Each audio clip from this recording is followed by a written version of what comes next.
हे प्रिय आत्मन, जो चीज़ पाना है, जहाँ जाना है, उसके लिए अभी से तैयारी कर लेना चाहिए। जैसे आपको प्रयागराज जाना है तो कैसे तैयारी करते हैं? टिकट कराते हैं, कपड़े 2-4 रखते हैं और वहाँ के लिए खाने के लिए कुछ व्यवस्था करके लेके जाते हैं। ऐसे ही हमें आत्मा परमात्मा के पास में जाना है तो उसके लिए कुछ तैयारी कर लेनी चाहिए, उसके लिए ध्यान भजन कर लेना चाहिए। संसार से मोह ममता हटा करके परमात्मा में लग जाना चाहिए, क्योंकि समय अभी आपके पास में है। क्योंकि जब वृद्ध अवस्था होगी तब आप उसमें कुछ नहीं कर पाएंगे।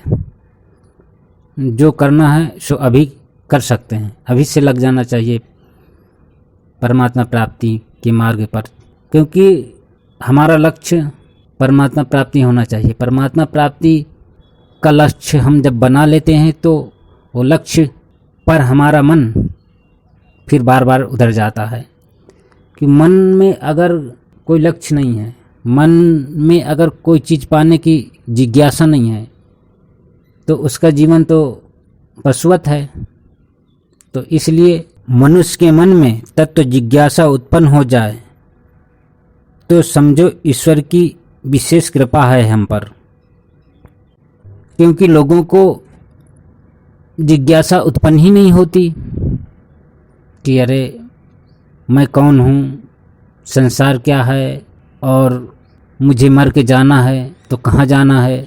इस तरीके की अगर जिज्ञासा उत्पन्न हो जाती है तो फिर वो अपना उद्देश्य बना लेता है। जो चीज़ वस्तु संसार को संभालने में लगा है तो वो मानो समझ लो अपना जीवन व्यर्थ ही गंवा रहा है। उसको इस बात का ज्ञान होना चाहिए कि भाई इस संसार को छोड़ के जाना पड़ता है। मौत आए, हमको घसीट के इस देह से बाहर निकाल दे, उसके पहले हम अपने मन से उस परमात्मा में टिक जाएं तो कितना सुंदर होगा। मर कर तो सब छोड़ कर के जाते हैं, पर जीते जी मोह ममता विषय विकार छोड़ दिया जाए तो कितना सुंदर है। लोग हमको घर से बाहर निकाल दें, उसके पहले जीते जी घर परिवार का ममता छोड़ दिया जाए तो कितना उत्तम होगा। क्योंकि मृत्यु किसी को नहीं देखती कि ये समाज का आगेवान है, ये आध्यात्मिक व्यक्ति है, ये लोगों का रखवाला है, वो नहीं देखती।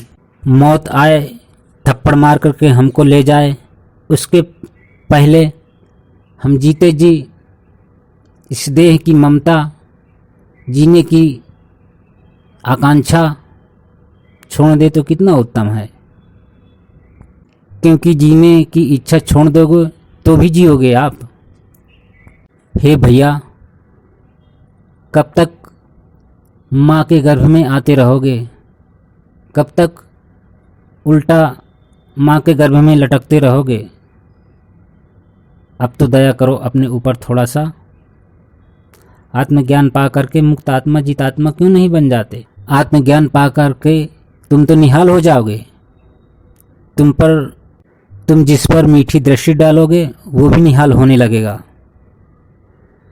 नानक जी कहते हैं, करना है तो सोना कियो, पड़े मोह के फंद, कह नानक समय रम गए अब क्यों रोवत अंध।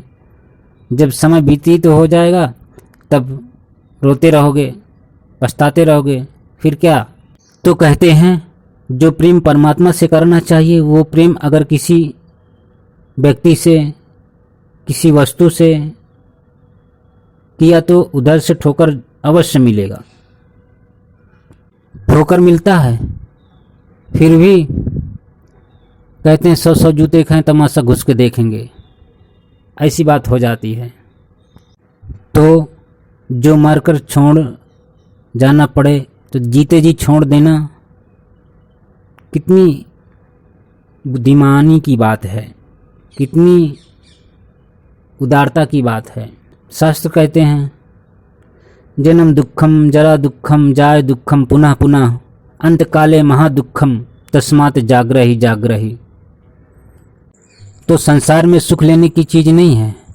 संसार तो एक पाठशाला है, यहाँ ज्ञान विवेक जगा करके आगे बढ़ जाना होता है।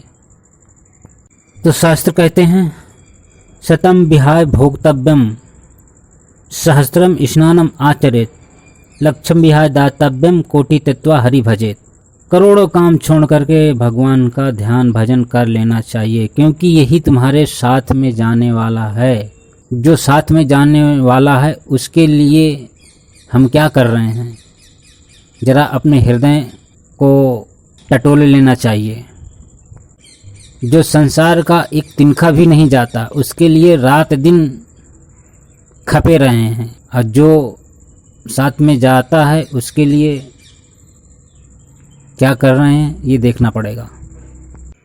तो जो श्रेष्ठ तत्व है उसको जानने के लिए, उसको पाने के लिए तत्पर है, वही श्रेष्ठ हो जाता है। बाकी के लोग अहंकार सजाते फिरते रहते हैं। तो जो सुखी सम्मानित देख पड़ते हैं उनके जीवन में दैवी गुण विकसित हुआ है, वे पहले की पुण्य आत्मा हैं, तभी आज सुखी स्वस्थ सम्मानित दिख पड़ते हैं। ऐसा नहीं है कि वो परमात्मा हमसे दूर है, कहीं बैठे हमारे कर्मों को देख रहा है। नहीं, हमारे हृदय में विराजमान है, वो हमारे प्रत्येक कर्मों को वो देख रहा है और सत्ता भी दे रहा है।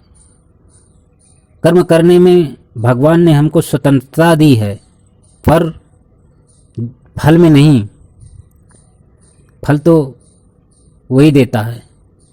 कर्म जैसे तुम करते हैं उसके अनुसार वो फल देता है। तो प्रार्थना करना चाहिए कि हे प्रभु, हम जैसे तैसे हैं, तुम्हारे हैं, अपने शरण में स्वीकारना, हमको अपने शरण में लगा लो प्रभु,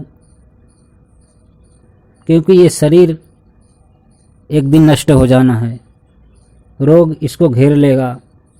उसके पहले निरोग आत्मा है, जो उस आत्मा का ज्ञान करा दो प्रभु, अपने आप में मिला लो प्रभु। कब तक हम इस संसार के ठोकरे खाते रहेंगे, कब तक भटकते रहेंगे, कब तक जन्मते मरते रहेंगे। अब तो दया करो। लोग हमको कंधे में चढ़ा के शमशान पहुँचाया है, उसके पहले हे प्रभु मेरा मन तुझ में लग जाए, मेरी आँखें तेरा दीदार कर ले प्रभु, ऐसी दया करो हे करुणा सिंधु। लोग हमसे मुंह मोड़ लें, उसके पहले मुंह परमात्मा की तरफ मोड़ ले, तुझसे प्रेम हो जाए हे प्रभु, ऐसी कृपा करियो, क्योंकि तुम सब जानते हो, तुम सब सुनते हो प्रभु। कहते हैं बिनु पद चलें सुनहि बिनु काना, कर बिनु कर्म करें विधि नाना। हे प्रभु, तब सब सुनते हो, सब करते हो, तुम्हारे द्वारा ही ये संसार का पसारा है। तो ऐसे प्रार्थना करें और कहें प्रभु मेरे मन में बुरे विचार ना आए, बुरी वासनाएं ना मुझे सताएं, तुम्हारे लिए प्रेम उत्पन्न हो, कल्याणकारी विचार मेरे हृदय में उत्पन्न हो, कल्याणकारी भाव मुझे प्राप्त हों, ऐसी कृपा करियो प्रभु। ये मंत्र श्लोक भी हाथ जोड़ करके बोले वेद का। ओम विश्वानि देवा सवितर्दुर्तानि पराशुभा यद्भद्रम तन्न अशुभ। हाथ बांध करके अर्थात जोड़ करके इस वेद मंत्र को बोला जाता है 3 बार। इस मंत्र का अर्थ यही है कि बुरे विचार दूर हों, बुरी वासना दूर हों, उस अस्तित्व में जो कल्याणकारी भाव हैं वो हमें प्राप्त हों। तो ईश्वर चाहते हो तो सद्गुण आपके साथ हैं, प्रेम, उदारता, सुख, शांति, वैभव आपकी संगनी है। भोग चाहते हो तो बेईमानी, छल कपट आपके साथ है। अब आप क्या चाहते हैं? छल कपट बेईमानी चाहते हैं तो दुख मुसीबत संकट आपका गला दबोचेगा। ईश्वर चाहते हैं तो प्रेम उदारता सुख शांति वैभव आपको आनंदित आह्लादित करेगी। आप चाहते क्या हैं? आप जो चाहेंगे आपके पास हाजिर है, बाहर से लाने की ज़रूरत नहीं है। आप ईश्वर को चाहेंगे तो सारे सद्गुण ईश्वर के आपके हैं, और संसार को चाहेंगे तो सारे दुर्गुण आपके साथ हैं। आप चाहते क्या हो? अब आपके मर्जी है, आप पूर्ण हो। आप जो चाहोगे वही आपको प्राप्त होगा।